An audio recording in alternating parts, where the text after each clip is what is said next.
Now let's make two things clear. ISIL is not Islamic, and ISIL is certainly not a state. President Obama addressed the nation with a plan to destroy the so-called Islamic State, a group that's terrorized civilians in Syria and Iraq. But the shocking videos of 2 American journalists being beheaded raise new questions about the threat they pose to the American homeland. My fellow Americans, it was a remarkable moment for a reluctant warrior. Tonight, with a new Iraqi government in place and following consultations with allies abroad and Congress at home, I can announce that America will lead a broad coalition to roll back this terrorist threat.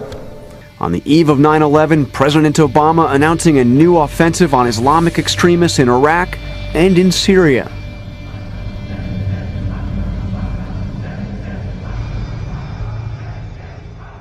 Now, let's take a look at those pictures from Obama's presidential address earlier this week. And tell me what you see. This was not photoshopped, by the way.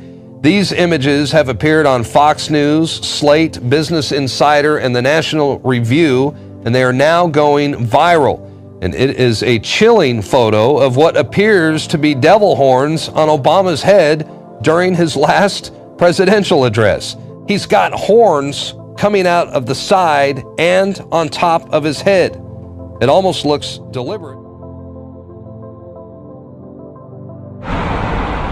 Standing tall and completely unashamed, something straight from the underworld, now exposed for Vancouver to see. It's pretty crazy. I guess nobody has any idea where it came from or what it's for. Satan standing where a statue of Christopher Columbus once stood, right off the SkyTrain line for thousands to see.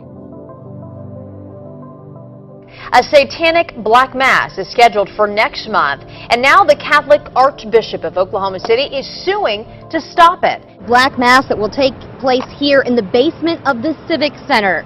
Now today, the Archbishop of Oklahoma City took a different type of action, filing a lawsuit, but the leader of the devil-worshipping organization tells us that he is not backing down.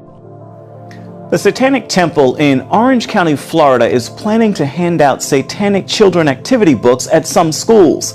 That is in response to the school district allowing a Christian group to give out Bibles.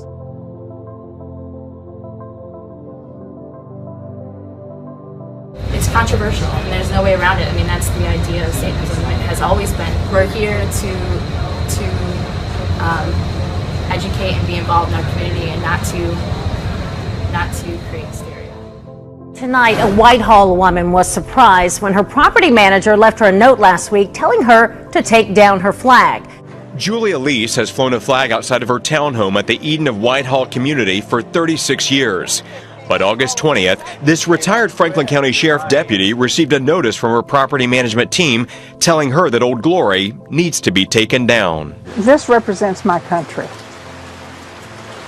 This is my country. God gave us this country. I never gave it, and I thought in my life that there would ever be a time in this country where you couldn't fly the American flag. The management office at the complex says they won't fine this grandma, but they will give her one more written warning before they take her stars and stripes for good. And this seems to fit right in with the string of flag controversies we've seen making the news. In June, a Marine veteran in Virginia was told to take down the flag outside his condo. Management said it could only be flown during a holiday, a policy his condominium later revised. This is the American flag. This is the freedom of speech. In August, a Georgia Women's Homeowners Association told her she had to take down her American and Israeli flags. The HOA said the flags were unapproved. She says the flags have been up for about 2 years and believes a neighbor has now complained.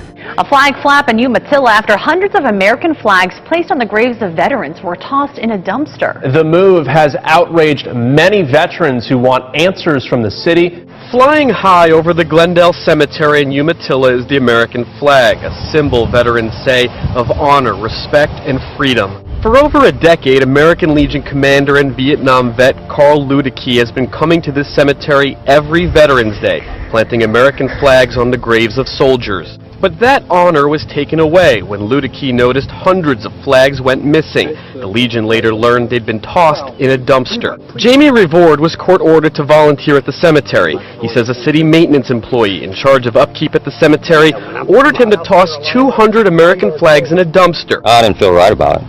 You know, I'm just throwing an American flag away. That's not right. To visit his daughter's high school. Now the school district is under fire trying to explain why his uniform wasn't welcome on campus. The lieutenant colonel got anything but a welcoming treat. He came to Rochester Adams High School to speak with counselors about his daughter's class schedule, but he couldn't even get inside. Before he was allowed in, the security guard stopped him and said, "Sorry, you're not allowed in the school." And the security guard told him that men and women in uniform weren't allowed because it may offend another student. By not one, but 4 different people. I can't believe they would even think like that after all they do for our country.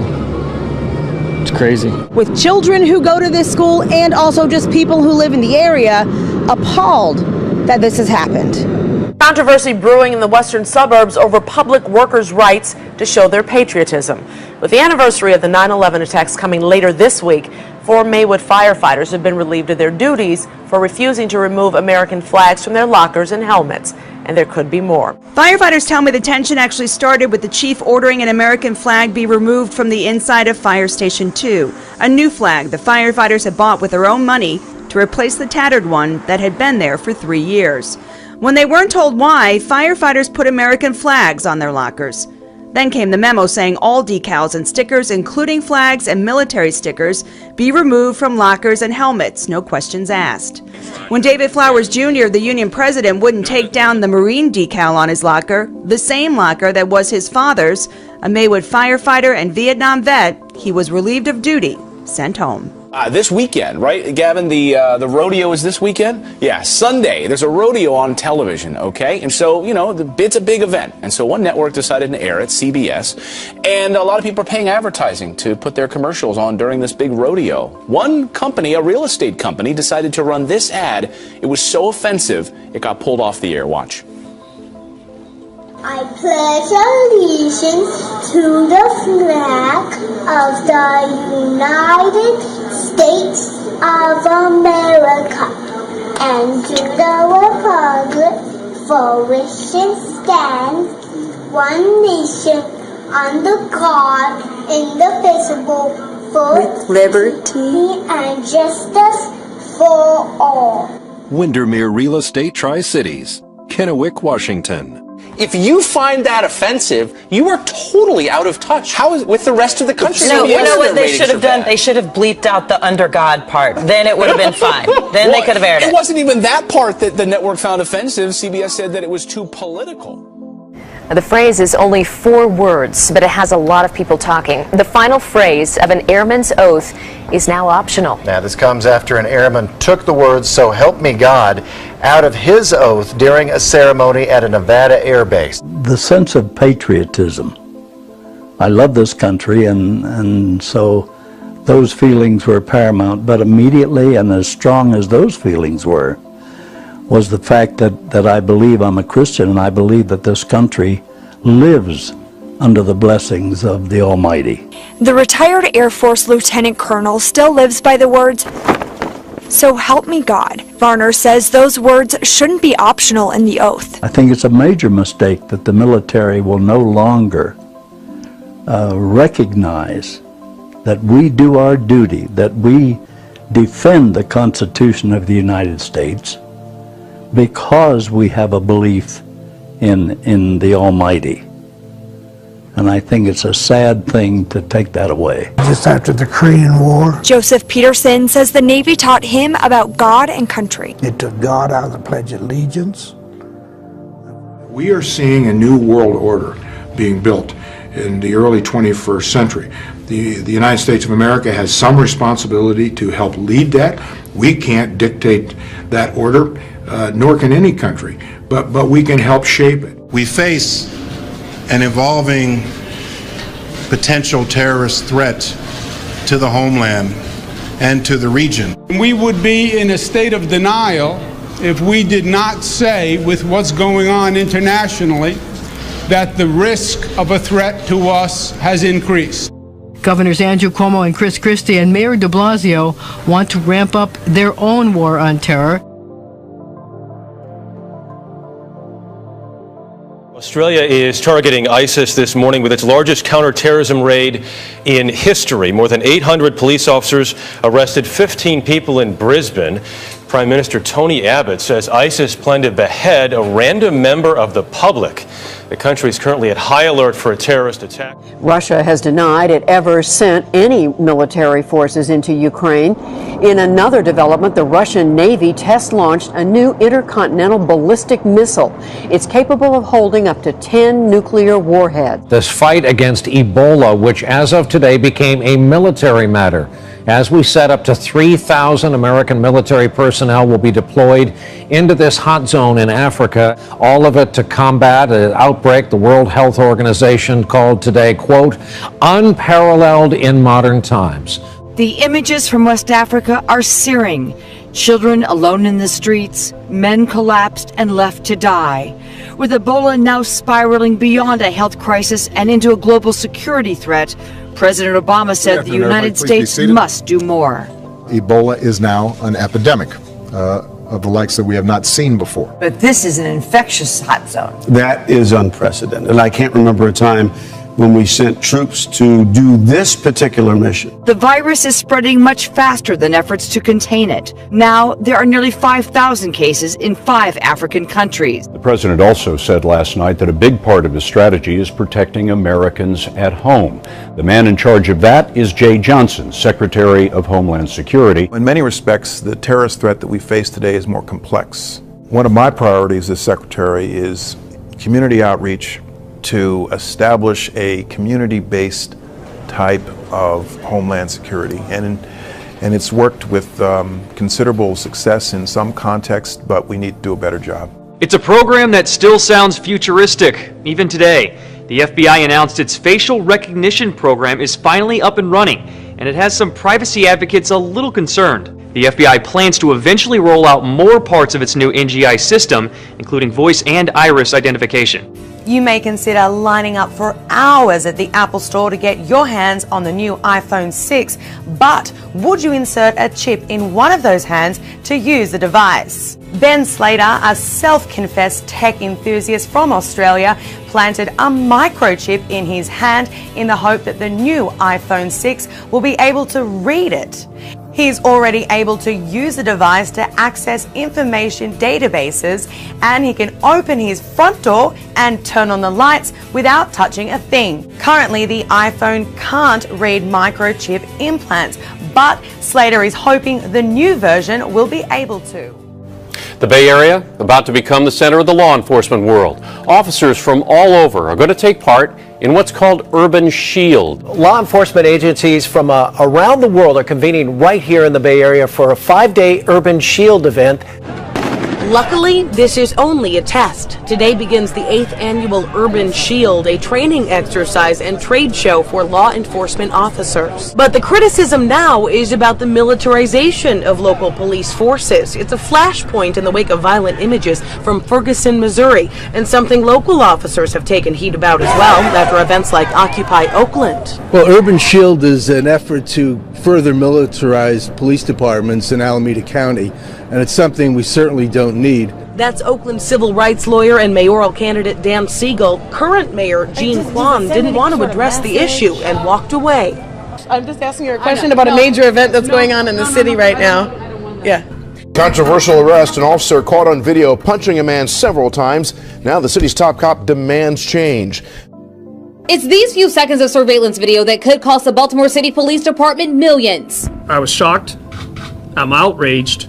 I'm disgusted. The video shows Colin Truss in red and Officer Vincent Kosum in a physical altercation after Truss's attorneys say the two exchanged words outside of a store on Greenmount and North Avenue. One man tells WJZ all the appeals for better relationships between citizens and cops falls on deaf ears. It's just crazy, and I don't think that communities would want to associate with police officers due to those type of acts. The NYPD's 72nd Precinct is investigating yet another case of police brutality.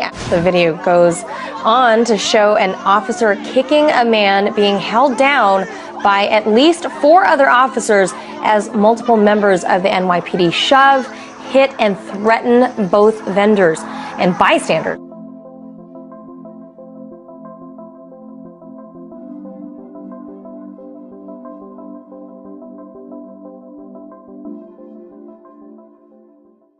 with a new Iraqi government in place and following consultations with allies abroad and Congress at home, I can announce that America will lead a broad coalition to roll back this terrorist threat.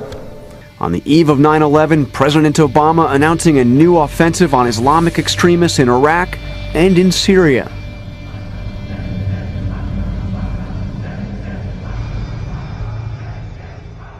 Now, let's take a look at those pictures from Obama's presidential address earlier this week. Here in the basement of the Civic Center.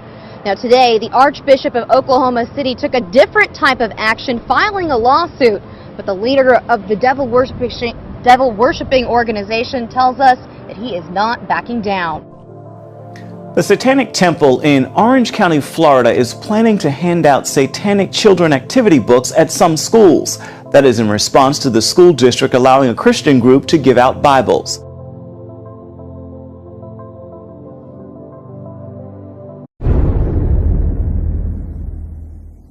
Now let's make two things clear. ISIL is not Islamic, and ISIL is certainly not a state.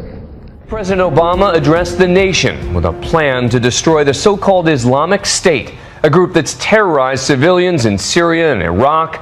But the shocking videos of 2 American journalists being beheaded raise new questions about the threat they pose to the American homeland. My fellow Americans, it was a remarkable moment for a reluctant warrior. Tonight, standing tall and completely unashamed, something straight from the underworld, now exposed for Vancouver to see. It's pretty crazy. I guess nobody has any idea where it came from or what it's for. Satan standing where a statue of Christopher Columbus once stood, right off the SkyTrain line for thousands to see. A satanic black mass is scheduled for next month, and now the Catholic Archbishop of Oklahoma City is suing to stop it. Black mass that will take place. Tell me what you see. This was not photoshopped, by the way. These images have appeared on Fox News, Slate, Business Insider, and the National Review, and they are now going viral. And it is a chilling photo of what appears to be devil horns on Obama's head during his last presidential address. He's got horns coming out of the side and on top of his head. It almost looks deliberate.